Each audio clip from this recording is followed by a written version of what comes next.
Entrevista del día.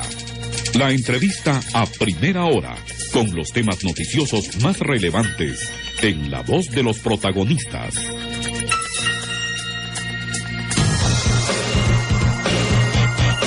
Una coyuntura intensa como siempre en este país, y este lunes arrancamos programa y arrancamos semana y arrancamos de alguna manera formato y estructura con el análisis de lo que ha ocurrido durante los últimos días. Muchas cosas han pasado, pero destaca como nota el hecho de que por fin ya se sepa quién será la próxima fiscal general, Telma Aldana. Sí, y aquí con nosotros en la cabina de primera hora nos acompañan dos invitados para que analicemos esta situación. Está con nosotros Estuardo Ralón, él es abogado constitucionalista, y también Cristian Castillo, quien es investigador del Instituto de Problemas Nacionales de la Universidad de San Carlos, IPNUSAC. A los dos, muy buenos días y gracias por acompañarnos a esta hora, a las 7 de la mañana con 8 minutos, que damos inicio al foro. Por poco dice 7 de la madrugada. No, pero 7 de la mañana con... Bueno.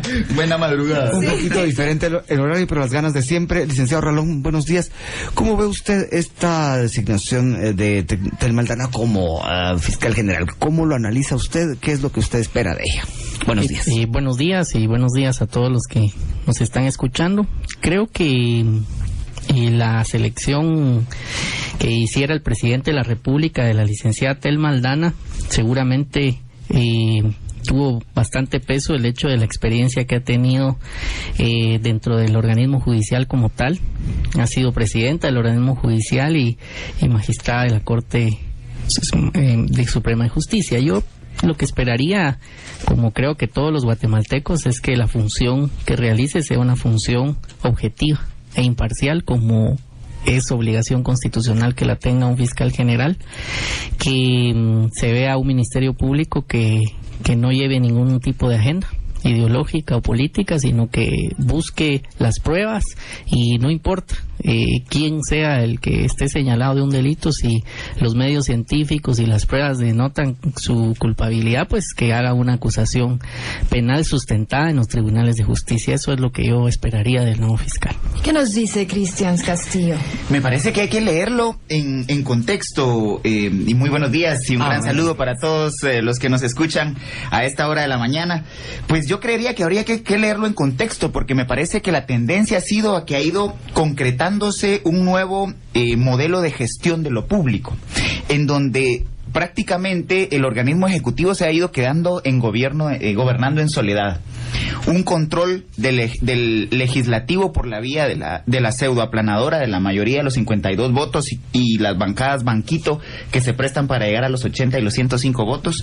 Un entretenimiento de la justicia con los casos de alto impacto, en donde la presa judicial sigue en incremento, en donde no se logra llegar a tener una aplicación de justicia pronta y cumplida. Un control en la SAT, en donde sale un superintendente de administración tributaria que tenía un conocimiento técnico bastante profundo, que al final se comprueba en el hecho de que no se concretan las metas. Luego el control o la pedida de voto del presidente para la Procuraduría de Derechos Humanos, el control de la superintendencia de bancos, el control en el RENAP, el control en el registro de la propiedad. Ahora vemos cómo se atacaron inclusive las autonomías, el tema del ICS, las municipalidades, inclusive la tensión con la Universidad de San Carlos. Y bueno, ahora el Ministerio Público, y lo que le va quedando por controlar sería la Contraloría General de Cuentas. Pero de hecho, un modelo de gestión en donde prácticamente todas las instituciones de pesos y contrapesos del sistema republicano se han ido alineando a un solo poder, y eso preocupa en la medida de lo que planteaba el colega Ralón de la independencia. Vemos cómo algunos de los temas en los que se logró avanzar, por ejemplo en el tema de la justicia transicional, con una fiscal que de entrada se define de derecha, tendrá serias limitaciones para poder continuar la línea de investigaciones en el tema de justicia transicional de cara a la reconciliación. Y por otro lado, preocupa seriamente que la guinda en el pastel de este proceso de control y absorción de toda la institucionalidad pública termina con un planteamiento del mismo presidente de la reelección. Realmente preocupante, porque entonces estamos viendo un modelo republicano en el que ya no hay independencia de poderes, en el que se anula la autonomía de algunas instituciones y en el que al final se alinean otras que son controles administrativos, jurídicos y financieros que terminan respondiendo a una sola línea, que sería en este caso la línea del Ejecutivo. Ahora bien, el panorama que presenta Cristian Castillo prácticamente es el de ir copando institución por institución. Hay un par de cosas que hay que recordar. En el caso del presidente Otto Pérez Molina, él, digamos, distinto a lo que se esperaba, no destituyó a Claudia Paz y Paz. Mucha gente dio por hecho que eso iba a ocurrir. ¿Cuál es la opinión que usted tiene, licenciado Ralón, de lo que acaba de plantear el licenciado Castillo? Prácticamente dice que, o da por hecho, que Telma Aldana podría estar alineada con el Ejecutivo. ¿Qué es lo que usted ve ahí? No comparto la opinión, y creo que básicamente de la corta vida democrática que tenemos del país no hemos podido consolidar desde 1985 para acá una verdadera república. O sea, si revisamos todos los periodos de gobierno, ha habido un marcado presidencialismo y ha habido una incidencia en las llamadas entidades descentralizadas y autónomas, es decir, atribuir como un fenómeno nuevo que únicamente ha sucedido en el actual gobierno no es cierto. Y basta poner el ejemplo de la misma Superintendencia de Administración Tributaria, donde han desfilado una serie de superintendentes, cada uno pues según como se sienta cómodo el presidente de turno. Y así podemos enumerar en otras instituciones. Ahora, yo le mencionaba esto de que el presidente no había destituido a la fiscal general, porque en todo caso, pues, ¿qué pudo haber pasado en estos 2 años, verdad? ¿Cómo usted lo ve? Yo como lo veo es que hay un tema de contexto que está bastante marcado en la coyuntura del país y que va lamentablemente en aumento, y es una polarización de izquierdas y de derechas que revivió en el país. O sea, lamentablemente esta situación, desde que se inicia el proceso del llamado genocidio, cuya sentencia fue anulada, revivió una marcada separación de dos corrientes ideológicas que al final discuten en los medios de comunicación, cada uno a su versión, y tal vez lo más peligroso de eso es que el bando que no se sienta cómodo con digamos, con un nombramiento, descalifique o ponga en tela de juicio todo el funcionamiento de la institución. Yo creo que eso ha sido un error en ambos o que también puntos. Podría ocurrir en el caso de Telma Aldana. Es correcto, y entonces si se inicia una gestión, o sea, ni siquiera ha tomado posesión, están por resolverse algunas acciones de amparo por la Corte de Constitucionalidad, y de entrada, por no haber sido seleccionada dentro de los 6 Claudia Paz y Paz, viene un sector y descalifica a cualquiera que fuera nombrado, al final lo que se daña es la institucionalidad y la credibilidad en las instituciones del país, y eso ha sucedido de los dos lados, y es algo que no nos permite avanzar ni construir, sino solo destruye. ¿Qué nos dice al respecto, señor Castillo? Estoy totalmente de acuerdo con que este modelo de fagocitar el sistema republicano no es la primera vez que lo vemos. Lo vimos concretamente con el gobierno de Álvaro Arzú, que impulsa que tiene la aplanadora María y que impulsa la misma estrategia de cooptar todas las instituciones de controles. Lo vimos igualmente con el FRG. Es un modelo de gestión muy dado hacia la línea militar, digamos, la institucionalidad militar, y el conservadurismo propio, digamos, de los estados latinoamericanos. Sin embargo, sí me parece muy importante lo que plantea el licenciado Ralón en cuanto a que lo que no ayuda es que los mismos actores se posicionen ideológicamente, porque no es que digamos otros sectores estén señalando el posicionamiento. La misma licenciada Aldana, antes de ser nombrada, entra en un medio digital diciendo, bueno, yo soy de derecha, o me identifico con planteamientos de derecha. Y ese tipo a lo cual tiene derecho.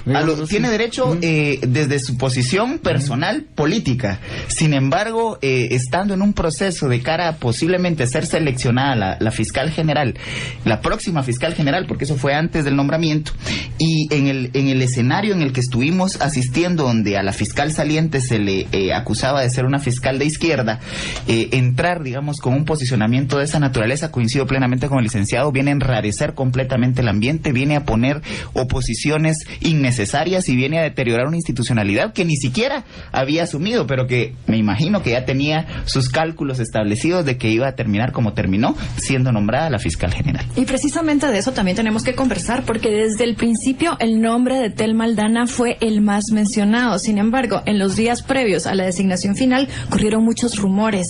¿Con qué fin cree usted que de alguna manera se fomentó esta desinformación, señor Ralón? Bueno, yo creo que desde el momento que se da el listado de 6 personas al presidente y no va la licenciada Claudia Paz, se genera un ambiente, digamos, de rechazo a la nómina. Entonces ese ambiente de rechazo a la nómina generó como que un contexto de rumores. No solo se rumoró que eventualmente podría ser la licenciada Telma Aldana, hubo rumores de que podía ser el licenciado Ronnie López, que podía ser el licenciado Rivera Clavería. Es decir, no fue un solo rumor en un solo sentido, sino mi percepción es de que el sentimiento que prevaleció, más allá de los rumores de quién iba a quedar, era un sentimiento de rechazo de una línea ideológica por no haber visto a su candidata en los 6. Eso es lo que yo percibí. Ahora bien, hay varias lecturas en este sentido, porque podría decirse que hay un rechazo, como decía el licenciado Ralón, por la fiscal ya nombrada, estamos hablando de Telma Aldana, por el hecho de que Claudia Paz y Paz no haya estado en la lista de los 6. Pero podría también leerse de otra manera, no un rechazo a Telma Aldana como tal, sino un rechazo a lo que hizo la postuladora. ¿Qué opina usted de eso? Totalmente de acuerdo, Luis Felipe. Me parece que el tema de la elección de fiscal no empieza con la comisión de postulación a fiscal. Empieza con la elección del presidente del Colegio de Abogados y Notarios en enero del año 2013. A partir de ahí empezamos a ver una serie de intereses, tanto gubernamentales como, digamos, de sectores tradicionales de poder, que empiezan a manifestarse, a buscar el control de una institución que aparentemente antes no les había generado mayor atracción. Se veían, sí, muchas organizaciones profesionales compitiendo dentro del Colegio de Abogados y Notarios, pero poco abogados, digamos, que históricamente sus bufetes han estado más vinculados al litigio de intereses empresariales. En la elección precisamente del presidente del Colegio de Abogados el año pasado se empieza a ver ese movimiento. Luego vimos las presiones en la Corte Suprema de Justicia para poder definir el presidente, digamos, designar al presidente. Tuvimos una serie de votaciones, no se logran los consensos hasta que se logra una figura que al final no genera desconfianzas, pero que no logra, digamos, controlar toda esa corriente que va en el mismo sentido. Luego vimos la misma presión en la Corte de Constitucionalidad para ver si era junio o mayo. Luego vimos las presiones en la comisión de postulación. Me parece que al final la estrategia no empieza en el último paso, que es la comisión, sino... Las presiones no son nuevas. ¿Perdón? Las presiones no son nuevas, no son solo de este proceso. No, pero llama poderosamente la atención que ahí pareciera una estrategia así para la cooptación del mecanismo de comisiones de postulación. La de Tribunal Supremo Electoral pues no logra, no entra, digamos, en contradicciones muy profundas, sí la de Fiscal General, porque son ellos al final los que asumen el desgaste de la segunda mejor calificada, por ejemplo, no haberla incluido dentro del listado, que eso al final quiebra la lógica del mecanismo de comisiones de postulación, porque se supone que las comisiones de postulación reciben los expedientes, buscan a los mejores y promueven a esos mejores. Sin embargo, eso no sucedió en esta comisión. La preocupación sería que esa misma estrategia siga su ruta para lo que viene, que es Corte Suprema de Justicia y Cortes de Apelaciones. Ya vemos que el día de hoy, hoy es el día en que finaliza la inscripción para planillas para comisionados del Colegio de Abogados. Ya hay por lo menos 4 o 5 planillas. Eso nos habla de que hay una dinámica política que está subyacente al nombramiento de estas instituciones. Vamos a la pausa, pero regresamos para seguir conversando con nuestros invitados y también para darle lectura a los mensajes que ya estamos recibiendo por medio del 8970. Facebook.com/pon tu granito de arroz y conoce el programa que lleva comida nutritiva a niños en las escuelas rurales.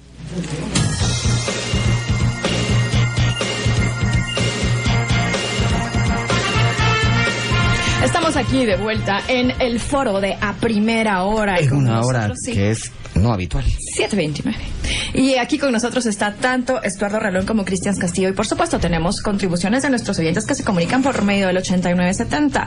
Lo ocurrido en el MP, nos dice un radio escucha, es un grave retroceso para Guatemala porque ahora todas las instancias están bajo control de militares y grandes empresarios. Esta es su percepción. Y también hay una persona que nos envía una pregunta específica.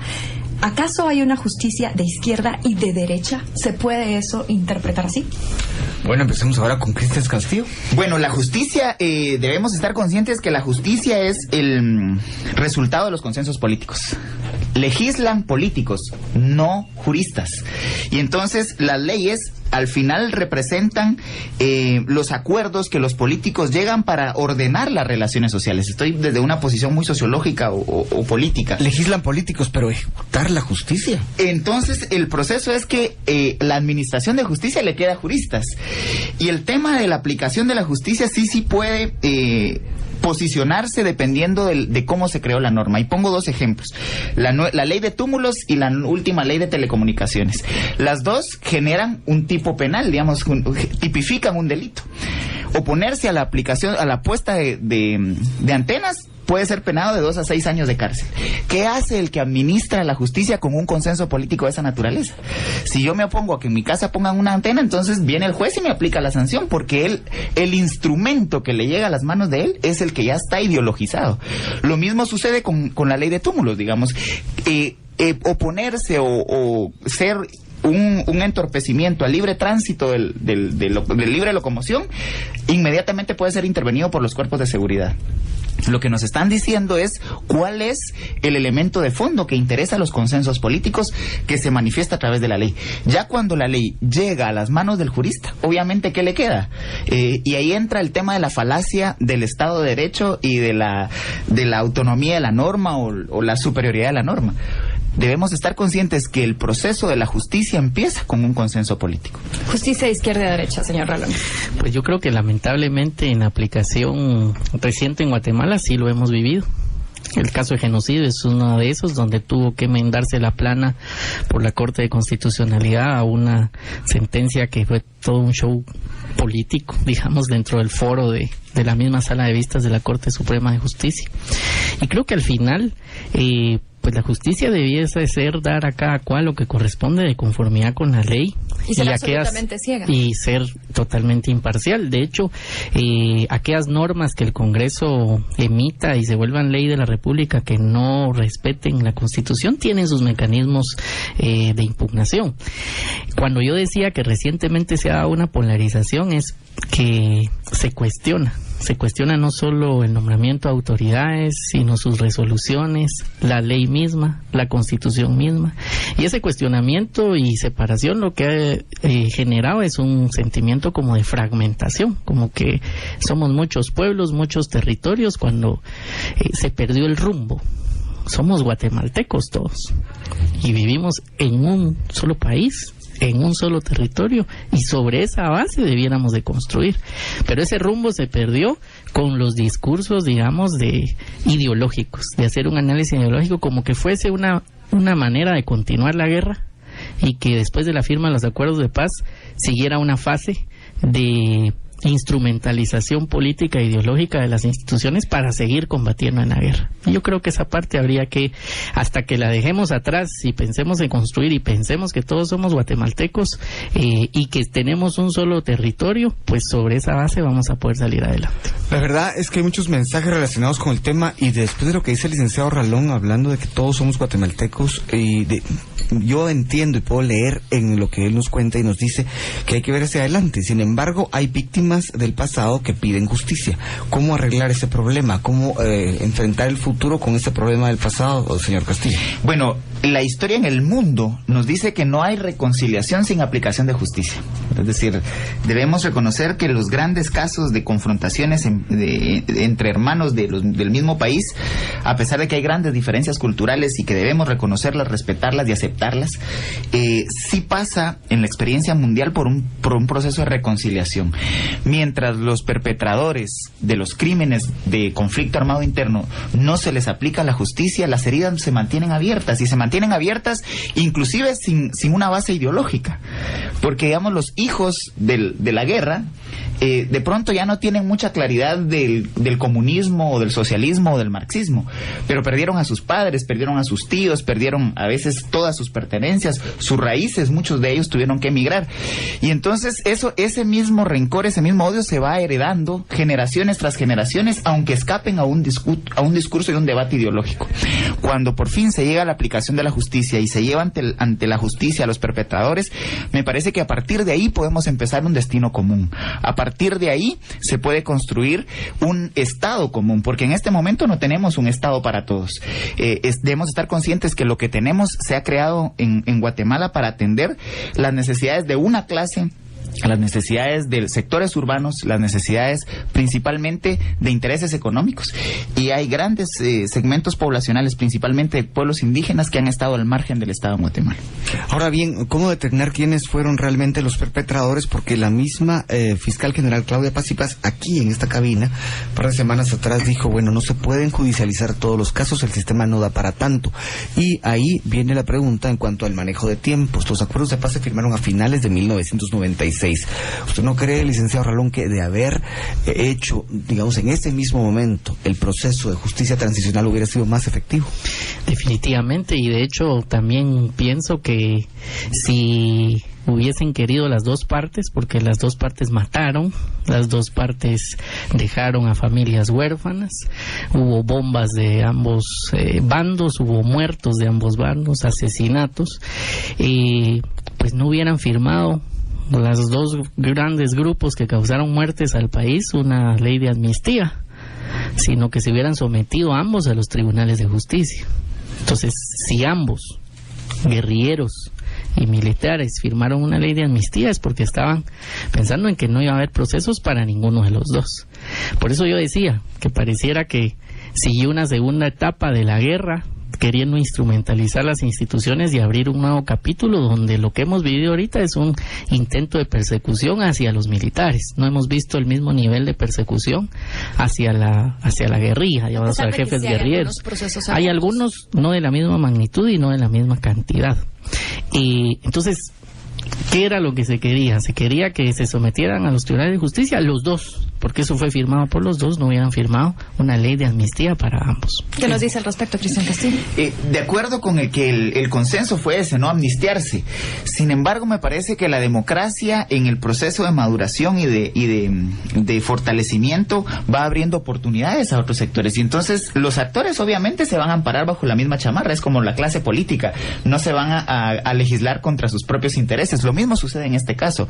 Crearon una ley para cubrirse en la impunidad ambos bandos. Sin embargo, la democracia exige que para que la sana convivencia pueda mantenerse en una sociedad, se pueda ir abriendo espacios de participación, y son esos nuevos actores sociales los que han ido demandando que se aplique la justicia.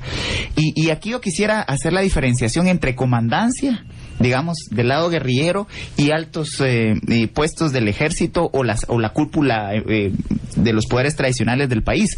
Ellos pueden llegar a consensos y de hecho uno mira a los excomandantes, todos muy bien, dueños de ONGs, viajan por el mundo, cuentan sus experiencias, pero la gente de abajo, la que sí creyó en que se podían cambiar las condiciones, la que al final sigue subsistiendo en las mismas condiciones que fue el caldo de cultivo del conflicto armado interno, es la que ahora en democracia, amparado por las instituciones y amparado por la misma Constitución que les da pues una serie de derechos, están exigiendo que en este caso se aplique la justicia. Licenciado Ralón. Sí, yo tal vez comentar de que antes de la firma de los acuerdos de paz y ya para 1985 prácticamente no había una guerra en su apogeo total. Es más, las elecciones que se hacen generales para elegir a la Asamblea Nacional Constituyente de la Constitución han sido las que han tenido mayor participación con relación a la población, es decir, el menor porcentaje de abstencionismo, por lo que la legitimación de la Constitución política es algo refrendado precisamente por esa mayoría del pueblo que venía de haber sufrido un desgaste de guerra de muchos años, y por lo tanto, si uno lee el preámbulo de la Constitución y todos los artículos, es precisamente para que ese sea el cimiento de todos los guatemaltecos, el pueblo de Guatemala, el único pueblo de Guatemala que hace bajo un proceso democrático y con alta participación, decide tomar un rumbo basado en constitucionalismo y dejar atrás golpes militares. O sea, esa legitimación y ese rumbo se perdió, y yo creo que cuando estamos analizando temas de coyuntura y de nota, como lo denota en esta misma conversación que estamos teniendo, que hay una como, digamos, tema ideológico tan distante, perdimos el rumbo. Y creo que la única manera de poder ponerle solución a los problemas de fondo, como es que ya no maten a la gente en la calle y que tenga empleo, va a ser solo retomando el rumbo que se quiso retomar en 1985 y que nos salimos de ese rumbo. Antes de ir a la pausa, una pregunta para ambos. Por un lado, digamos, la izquierda menciona que no hay comparación entre la cantidad de muertos que provienen de origen militar, de la manera como se hizo, y por el lado de la derecha se menciona lo siguiente: bueno, fueron directamente con Efraín Ríos Montt, con Mauricio Rodríguez Sánchez, pero a la hora de acusar del lado guerrillero no se fijaron en los comandantes, sino que en mandos medios. ¿Qué opinan de esto, Cristian Castillo? Y después vamos a hablar, evidentemente, con el tema con el licenciado Ralón. ¿Cómo ve? ¿Cómo analiza esto que acabo de plantear? De una vez. Bueno, ahí la preocupación es efectivamente, digamos, a los mandos medios es a los que actualmente ya están con proceso jurídico. Hay una persona que está... El caso Fermín en el Aguacate. Exactamente, digamos ahí, y se lleva ante la justicia de una manera rapidísima. Mientras se entorpece todo el proceso contra Efraín Ríos Montt, contra este señor se le dictó prisión preventiva casi que al momento de ser capturado. Pero, digamos, argumento de la derecha es no se llegó hasta la comandancia, digamos, no se llegó hasta no se siguió en la línea de mando. De mando, sí. Es un argumento válido, es un argumento real, digamos, mientras que en la guerrilla se queda con los mandos medios, me parece que en el ejército también, porque la línea de mando no termina con el presidente en aquel momento. Digamos, debemos estar conscientes que el proyecto histórico tenía otros que decidían por el mismo presidente, entonces el presidente es como el mando medio, digamos, en esa estructura de poder que se mantiene durante los años 70 y 80. ¿Qué nos dice Estuardo Ralón? Pues yo creo que, como mencionaba, no han sido procesos en la misma cantidad ni magnitud. Y al final... Argumento que ha utilizado la izquierda en el sentido de que el ejército en su momento mató más gente de manera más cruel, digamos, que el caso de la izquierda. Yo siempre he pensado que todas las vidas humanas valen lo mismo. O sea, no creo que valga más o no la vida de cierto grupo o ciertas personas, sino todas las vidas humanas valen lo mismo, y por lo tanto, si todas merecen justicia y se decide que lo que hay que hacer es procesar y sentenciar a aquel que mató a otra persona, pues que se procese a todos, no importando qué orden está en la línea de mando. Pero aquí hemos visto de manera selectiva, a medias y con un poco más de ánimo de ser más ágil en la persecución a militares y no a tanto a los guerrilleros, lo cual pues también es injusto. Tenemos mensajes de nuestra audiencia que hacen referencia a lo que estamos conversando. Mario Juárez nos dice: mientras no haya justicia equitativa, no habrá paz. Y Julio Guzmán nos dice: soy una persona de 65 años que vivió el inicio del conflicto. Si queremos culpables, ¿serán Cuba y Estados Unidos? Yo creo que en este país en realidad nunca hubo guerra. Regresamos. Las 7.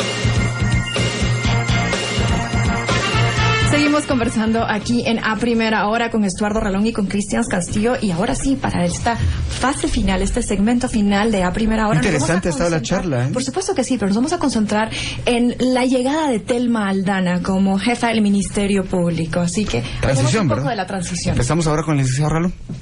Ok, yo creo que en la transición lo primero que deberá seguramente hacerse es marcar un lineamiento de retomar el rumbo de que ahora sí tengamos una gestión objetiva. Una de las cosas que se perdió, voy a poner ejemplos en el Ministerio Público, es hasta el logotipo del Ministerio Público ya no es el escudo Guatemala, es ahora un signo amorfo de derechos humanos. La materia de derechos humanos es competencia del Procurador de los Derechos Humanos, no del Ministerio Público. Y entonces que se centre darle prioridad, a mi criterio debería darle prioridad a todos los delitos que se cometen a diario, a las muertes diarias que se cometen, es decir, los delitos contra la vida, gente que matan en los buses, buses que matan a diario. Todo ese tema debiera de tener prioridad respecto a todos los juicios políticos, digamos, de uno o de otro bando. Creo que debiera ser ese una de las prioridades. El foco. El foco de donde se puede dar un timonazo para que el Ministerio Público vuelva a cumplir el rol que le corresponde. Y la otra situación es una capacitación a los fiscales, de manera que esa incidencia de casos que se caen por falta de pruebas, de que se captura a una persona pero ya en el proceso vuelve a quedar libre porque no hay pruebas, eso es por una falencia técnica de investigación y de capacidad que seguramente en el ámbito humano del Ministerio Público hace falta, y creo que debiera ser otra de las prioridades. Y esperaría que la transición, yo como guatemalteco esperaría que sea una transición pues muy profesional, de una apertura total, muy ordenada, transparente, y que no haya ningún tipo de fricción en ese proceso de transición. Eso es lo que yo esperaría. Cristian Castillo. Bueno, me parece que el gran reto de la transición es la depuración del Ministerio Público. Digamos, hay una cantidad de fiscales que por el mismo régimen interior han sido separados inclusive de casos, porque son fiscales que se han prestado a la impunidad, porque son operadores políticos de actores externos al Ministerio Público que han instrumentalizado al Ministerio Público, y que desde lo operativo del Ministerio Público, no desde la línea alta, sino desde lo operativo del Ministerio Público, entorpecen la administración de justicia. Entonces me parece que el gran reto inicial es sacar a todos esos malos fiscales. Veremos ahí una acción concreta de independencia de la fiscal. Si la fiscal tiene esa capacidad de poder separar y sacar a los malos elementos del MP, puede haber ahí una esperanza en el cambio del Ministerio Público. Y se integra el Consejo. Obviamente que ese es un requerimiento fundamental. Y ahí veremos también si los consensos políticos dan precisamente para eso, porque quien ha detenido la integración del Consejo ha sido el Congreso de la República al no nombrar a sus representantes, y esa falta de consensos viene desde el 2010, es decir, a Claudia Paz y Paz no le permitieron sacar a esos fiscales corruptos, sino que ahí están y siguen amparados por el régimen interior. Por otro lado, me parece que el gran reto de la transición, la independencia, yo creo que es difícil de hablar de independencia, pero sí empezaremos a ver indicadores, y es lo que hay que evitar, que el Ministerio Público se convierta en un instrumento de persecución política. Ese realmente va a ser el gran error. Nos queda 1 minuto, 30 segundos para cada uno. Licenciado Ralón, ¿a qué darle seguimiento de lo hecho por Claudia Paz y Paz y a qué no? Yo creo que a qué darle seguimiento. Entiendo que algunos sistemas de gestión internos tuvieron una mejora en el Ministerio Público, tienen una plataforma, digamos, que generó una inversión para esos sistemas de gestión. Creo que debería darse continuidad para evitar gastos innecesarios de cambiar completamente el sistema de gestión, que valdrá millones y millones adicionales, y si pues cambió, mejoró y está funcionando, debería darse continuidad. ¿Y a qué cosas no? Yo creería que no a una injerencia internacional sobre el Ministerio Público, no a una temática de derechos humanos o ideológica, sino que se centre en la persecución de los delitos, que es su función, y que investigue con objetividad y recolecte buenas pruebas para llevarla a tribunales. Luis Ramírez nos envió un mensaje en donde nos indica que el símbolo del Ministerio Público no tiene relación con derechos humanos, pero bien, sus conclusiones, señor Castillo. Yo diría que no hablaría de a qué no. Pienso que hubo buenas prácticas que hay que continuar, ya las mencionó el licenciado Ralón. Me parece que lo que hay que evitar es sacrificar lo bueno que se avanzó, digamos, el tema de delitos contra la vida, el tema de femicidios, el tema de justicia transicional mismo, digamos, va a ser muy clara y evidente la posición ideológica de las nuevas autoridades si automáticamente al ingresar desmantelan lo avanzado en el tema de justicia transicional. Insisto, no es un tema ideológico. En el mundo, para la reconciliación nacional, se debe pasar por la justicia en el tema de llevar a los perpetradores de casos de conflicto armado interno ante la justicia. Y el otro elemento que me parece que es el gran reto, obviamente, mantener la adecuada articulación y el trabajo interinstitucional con el Ministerio de Gobernación y con otros entes para poder continuar con el ataque frontal a las estructuras criminales en este país. Bueno, muchas gracias al licenciado Estuardo Ralón, también al licenciado Cristian Castillo por haber estado con nosotros hoy en A Primera Hora. Creo que hemos conversado sobre un tema que a la gente le interesa, lo pudimos ver en el reflejo de los mensajes. Hoy, como les digo, en un horario atípico, así va a ser durante 2 meses por el Mundial, pero siempre con el mismo gusto. Continuamos aquí en Emisoras Unidas.